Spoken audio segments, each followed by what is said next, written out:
वनवास दे देंगे। हरे कृष्णा। अभी हम एक छोटा सा नाटिका प्रस्तुत करेंगे जो कि राम जी के चरित्र से संघ के प्रभाव को दिखाती है। तो कृपया आप एंजॉय कीजिए।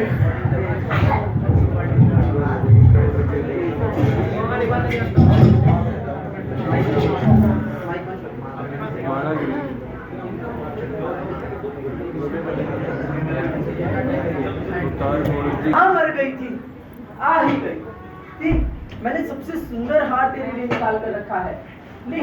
हार मत पहनाओ रानी, इससे अच्छा है गला काट कर फेंक दो। कम से कम तुम्हारे बुरे दिन तो नहीं देखने पड़ेंगे। चुप कर। मेरे बुरे दिन आए बैरियों के। तेरी ये हालत क्यों हो रही है? तेरी ये स्थिति देखकर तो मुझे आशंका हो रही है। राजमहल में सब कुछ कुशल से तो है ना? सब कुशल है। कुशल से है? सब कुशल है रानी, मुझे केवल तुम्हारा ही कुशल नहीं दिखाई दे रहा। मैं तो प्रेम के सागर में गोते लगा रही हूँ। मेरा राम राजा बनने वाला है, कल अयोध्या के राज सिंहासन पर बैठने वाला है। हाय हाय हाय, मेरे फूटे कर्म। चुप कर। क्या बकवास की बातें करती रहती है? अरे भरत बड़ा है, वही तो सिंहासन पर बैठेगा ना। आखिर रघुकुल की रीति यही है। रीति? इस रीति का परिणाम जानती हो तुम रानी? इस रीति के कारण तुम दासी बनोगी, राम राजा और भरत भी दास बनेगा। चुप कर। क्या व्यर्थ की बातें करती है? अरे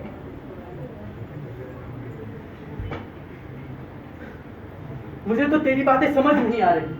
समझ किस प्रकार आएगी रानी? उस राम ने षड्यंत्र ही ऐसा रचा है, उसने पूरे अवध पर अपना कब्जा कर लिया है।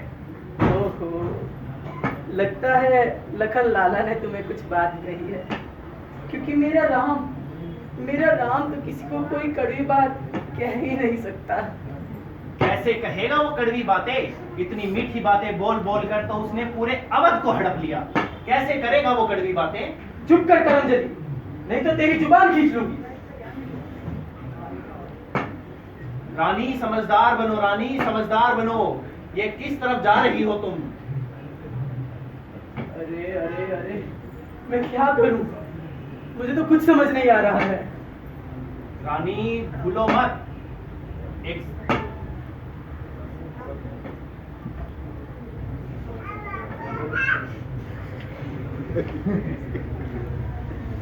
अरे दीदी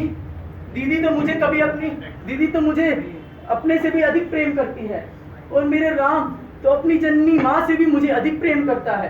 प्रेम? वो राम प्रेम का ढोंग करता है। उस ढोंग वो एक दिन खत्म हो जाएगा और तुम उस अपनी दीदी से बोलती हो, उसकी दासी बनोगी तुम, दासी। नहीं, मैं किसी की दासी नहीं बनूंगी। बनना पड़ेगा तुम्हें। वो ढोंग एक दिन खत्म होकर तुम्हें दासी बनना पड़ेगा और वो तुमसे अपने चरण धुलवाएगी। वो दिन आए कि मुझे मेरी सोच की दासी बनना पड़े, उससे पहले मैं विषपान करके मर जाऊंगी। अरे मेरी मूर्ख रानी, विष तुम क्यों पियोगी? पाशा पलटो पाशा। तेरी तो बुद्धि चकरा रही है, मुझे तो कुछ समझ नहीं आ रहा। अरे रानी, तुम सोत को नहीं जानती। सोत अगर मिट्टी की भी हो तो भी जहरीली नागिन होती है। मैं बताती हूँ तुम्हें क्या करना है। याद है कि महाराज ने तुम्हें 2 वर दिए थे। ये उस समय की बात है जब देवताओं और असुरों के बीच में युद्ध चल रहा था।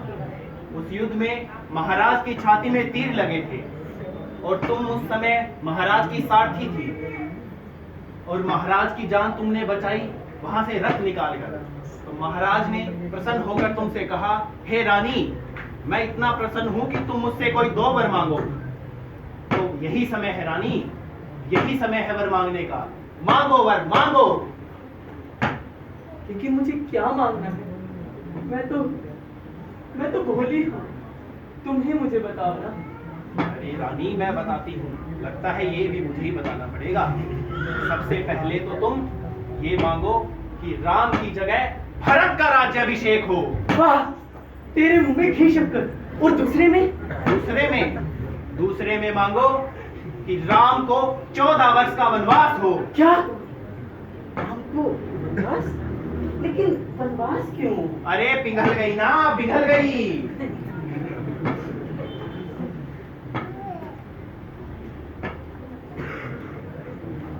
अरे तुम क्यों रूठ रही हो? मैं तो ना समझ हूँ। तुम मुझसे कहो ना, समझाकर कहो कि इसमें अवश्य ही कुछ अच्छी बात होगी। तुम नहीं समझ पा रही। उस राम ने महल के साथ साथ पूरी अवध की प्रजा के ऊपर जादू चला रखा है। पूरी प्रजा उसके कब्जे में है। यदि राम यहाँ रहेगा और भरत का राज्याभिषेक होगा तो उस कारण प्रजा विद्रोह कर सकती है राम के साथ। यदि राम को वनवास होगा तो प्रजा कैसे विद्रोह करेगी? यही समय है रानी, लहरा दो विजय की पताका, लहरा दो। तो ठीक है, अभी महाराज दशरथ को हमारे कक्ष में बुलाया जाए।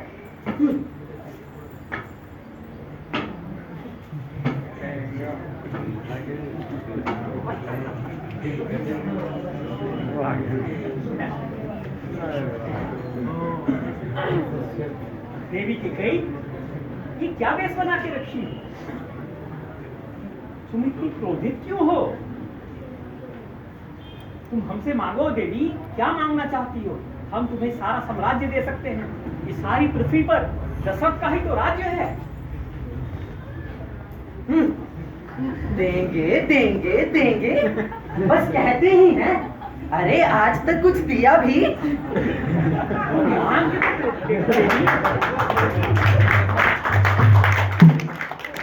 चाहो तो मेरे से मेरा प्राण मांग सकती हो देवी। नए वचन लेकर आ गए। अरे पुराने वचन याद हैं या वो भी भूल गए? कौन से वचन देवी? एक बार देवासुर संग्राम में आप महाराज इंद्र को सहायता करने गए थे, याद है ना? हाँ, याद आया देवी, याद आया। और उस समय जब आप असुरों के प्रहार से मूर्छित हो गए थे, तब मैंने आपकी रक्षा की थी। मैं आपको एकांत स्थान में ले गई थी, आपकी सेवा शुश्रूषा की थी, जिससे आपके प्राण बच पाए थे। याद है ना? हाँ, क्या वो भी भूल गए? हाँ देवी, मुझे पूर्ण याद है। तुमने बहुत कुशलता से रथ चलाया था और इसी तरह मेरे प्राणों की रक्षा की थी। ये प्राण मैं तो मानता हूँ कि तुम्हारे कारण ही ये प्राण हैं। उस समय आपने मुझे 2 वरदान देने का भी प्रण दिया था। देवी, मुझे लगता है मैंने बहुत बड़ी कंजूसी कर दी। ये 2 नहीं 4 वरदान देने चाहिए। क्या मांगती हो? 2 ही दे दीजिए। तो इस पे अड़चन क्या है? मैं तो तुम्हारी शपथ लेकर कहता हूँ, तुम जो चाहो वो मांग सकती हो। मेरी शपथ? मेरी शपथ क्यों? मुझसे भी अधिक कोई प्रिय है ना? तुमसे अधिक? हाँ, राम। उसकी शपथ क्यों नहीं ली तुमने? राम की शपथ? हाँ। ठीक है देवी, राम की शपथ लेकर मैं कहता हूँ कि जो तुम कहोगी देवी वही होगा। तो बताओ तुम क्या चाहती हो? मैं अभी इसी वक्त उसको पूरा करूंगा। तो मुझे मेरे 2 वरदानों में पहले में ये चाहिए।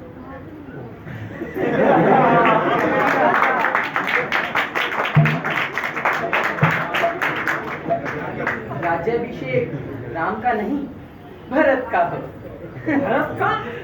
हाँ, और दूसरे में राम 14 वर्ष के लिए वनवास में जाए। राम को वनवास? हाँ। नहीं, 14 वर्ष तक उसके लिए किसी के भी घर में जाना वर्जित हो। बस यही चाहिए मुझे आपसे। देवी, ये कैसे हो सकता है कि मैं राम को वनवास में भेज दूं? लोग क्या कहेंगे? इस बूढ़े को, इस स्त्री पर इतना आसक्त हो गया कि अपने साधु समान पुत्र को उसने वन में भेज दिया। तो ठीक है, मत भेजिए वन में। समाज तो फिर आपके प्राण वचन की रक्षा को भी कलंकित करेगा, फिर अपने सत्यनिष्ठ होने का दावा मत कीजिएगा। देवी मुझ पर कृपा करो, मुझसे ऐसी बातें ऐसे वचन मत लो देवी, ऐसे वचन मत लो। आपने ही उस समय मुझे कहा था कि तुम मुझसे कोई भी 2 वचन मांगो, सो मैंने मांग लिए। अब यदि आप ना देना चाहें तो आपकी इच्छा। देवी मुझ पर करुणा करो, देवी मुझ पर करुणा करो। इसी क्षण राम को हमारे कक्ष में बुलाकर उसे यह सूचना दो कि वह वनवास में चले जाए।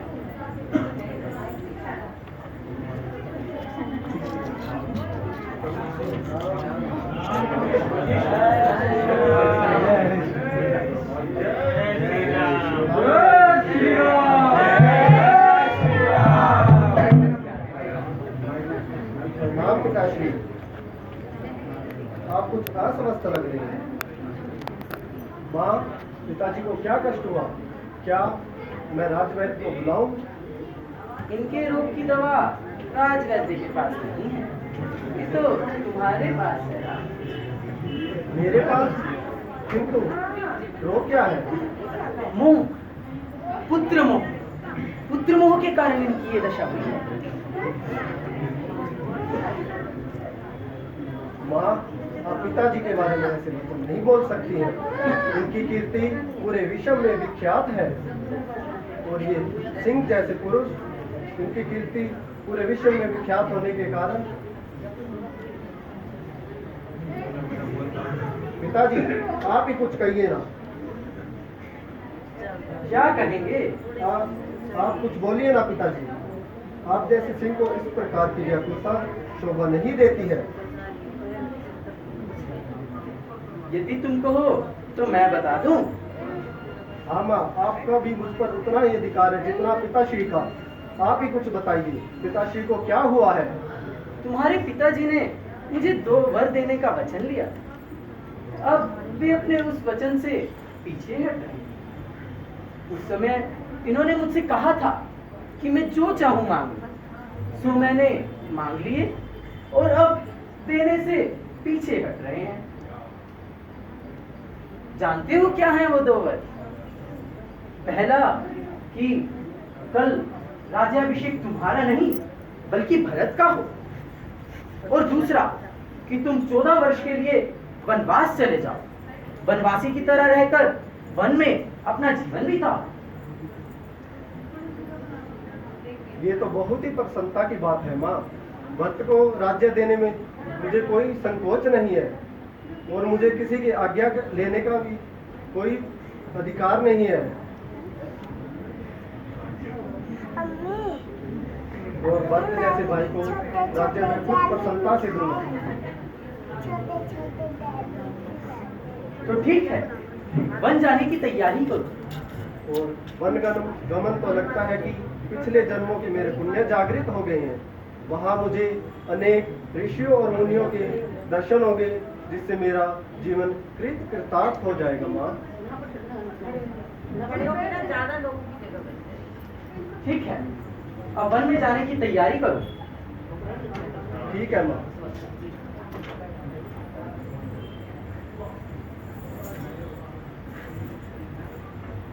इस प्रकार भगवान राम अपनी कौशल्या माता से आज्ञा लेने के पश्चात सीता और लक्ष्मण से वार्तालाप करते हैं।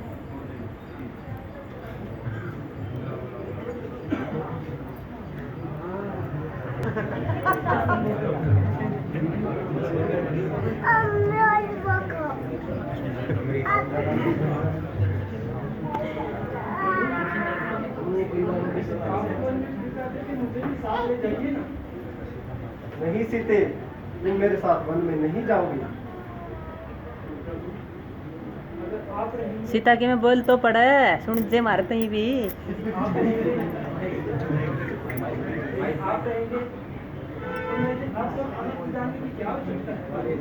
सीते, तुम्हें अनुमान नहीं है वन की क्या स्थिति है।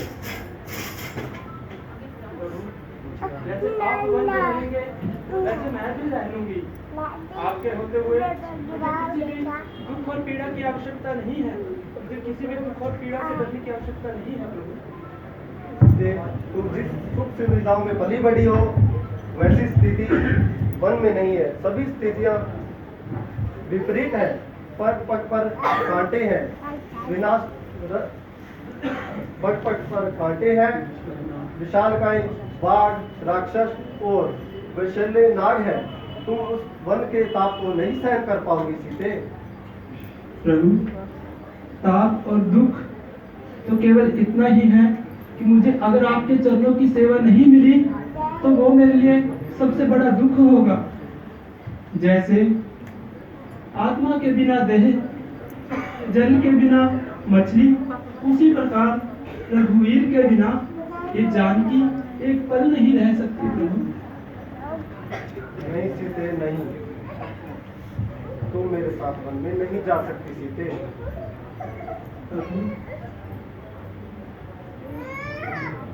मुझे इस साथ जाने की आज्ञा दीजिए ना, क्योंकि आपने मुझे वचन दिया था कि आप कभी मुझे अकेला नहीं छोड़ेंगे। तो अगर आप इस तरह अकेले ही वन में जाएंगे तो ये तो बहुत बड़ा अधर्म कहलाएगा।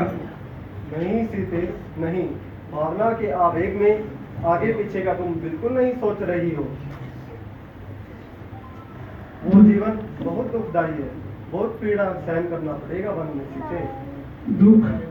दुख और दर्द तो केवल इतना ही है कि अगर मैं आपके विछोह सहन करूं तो वो मेरे लिए सबसे बड़ा दुख होगा। मेरे लिए दुख और सुख का अर्थ केवल इतना ही है कि अगर आप मेरे साथ रहेंगे तो वो मेरे लिए बहुत बड़ा सुख ही सुख होगा, और अगर आप मुझसे दूर रहेंगे तो मेरे लिए स्वर्ग भी नरक से अधिक दुखदायी होगा। नाथ, आपने मुझे वचन दिया था कि आप मुझे कभी अकेला नहीं छोड़ेंगे, इसलिए अगर आप अकेले वन में जाएंगे ये तो बहुत बड़ा अधर्म होगा। क्यों सीते, क्यों? हे आर्य श्रेष्ठ, आप धर्म का पालन करने वाले हैं तो कृपया मुझे भी धर्म का पालन करने दीजिए। माता पिता भाई बहन सब कुछ क्षण के नाते हैं, लेकिन स्त्री ही हमेशा पति की आज्ञा का अनुसरण करती है। इसलिए मैं आपसे प्रार्थना कर रही हूँ कि आप मुझे वन में साथ लेके जाइए। ठीक है सीते, तुम इतना अनुरोध कर रही हो तो तुम मेरे साथ वन में चलने की तैयारी करो। भैया, जो मैं ये सुन रहा हूँ क्या ये सच है कि कैकेयी के कहने पे महाराज ने आपसे सारा राज छीन लिया? लक्ष्मण, तुमने माता कैकेयी को कैकेयी कहकर पुकारने का अनुरोध कब से शुरू किया है? आप नहीं उसे माता, मैं उस कुलकर्णी को कभी माता नहीं कहूंगा और मैं ये अन्याय कभी नहीं होने दूंगा। ये धनुष कोई शोभा की वस्तु नहीं है। मैं इस धनुष से महाराज दशरथ की चतुर्गदी सेना का अकेले सामना कर सकता हूँ। बस करो लक्ष्मण, बस। तुम इन कटु विचारों से और तुम्हारे इतने नीच विचार है, तुम मुझे अपना भाई कहना छोड़ दो और आज के पश्चात तुम मुझे अपना मुख मत दिखाना। ये आप क्या कह रहे हैं भैया राम? मैं आपके बिना कैसे जीवित रहूंगा? यदि आप चले जाएंगे तो मेरा क्या अस्तित्व है? आप तो आपके बिना लक्ष्मण की कोई जिंदगी नहीं है। लक्ष्मण, तुमसे किसने कहा कि मेरा अपमान हुआ है? अपमान तो तुमने अपने इन कटु वचनों से मेरा और अपने पिताश्री का किया है। मैं ये अत्याचार और अन्याय आपका कभी पिताश्री पर? हाँ, पिताश्री पर। क्या तुम जानते हो वो किस संकट से गुजर रहे हैं? जो स्त्री मुंह में फंसेगा उसके साथ यही होगा।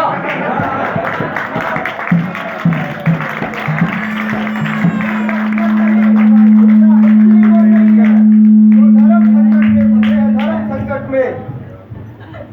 ये आप क्या कह रहे हैं भैया? आप तो कहते थे जहाँ राम है वही लक्ष्मण है, जो भोग राम भोगेगा वही लक्ष्मण भोगेगा। आप तो ये भी कहा करते थे कि लक्ष्मण राम की दूसरी अंतरात्मा है। लक्ष्मण, मैं तुम्हें अपने साथ नहीं ले जा सकता। तुम यहाँ मेरे जाने के पश्चात भरत का राजा बनने के पश्चात उसकी रक्षा करना और इस धनुष को तो रक्षा करने में उपयोग में लाना, और अभी के लिए इसे रख दो। ये आप क्या कह रहे हैं भैया राम? आप वन में जाएंगे तो मैं भी आपके साथ वन में जाऊंगा। नहीं लक्ष्मण नहीं, तुम यहीं ठहरो, गुरु, माता पिता और साम्राज्य की रक्षा करो। मेरे तो गुरु, माता, पिता, सगे संबंधी सब आप ही हैं। मेरा धर्म, कर्म, गति, सदगति सब आप में ही निहित है। मैं आपके बिना कैसे अपनी रहने की कल्पना कर सकता हूँ?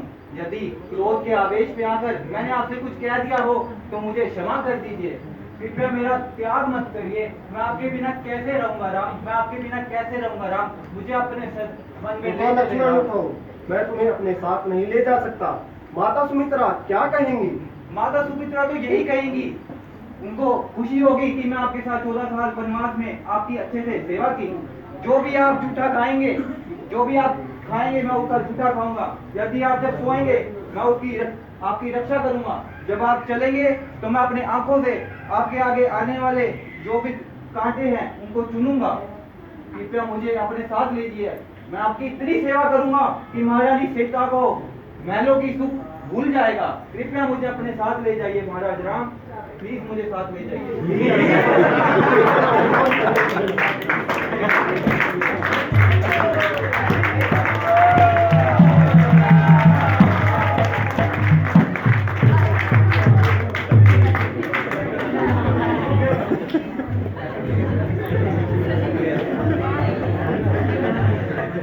बैठ जा, अब नाटक नहीं आ रहा।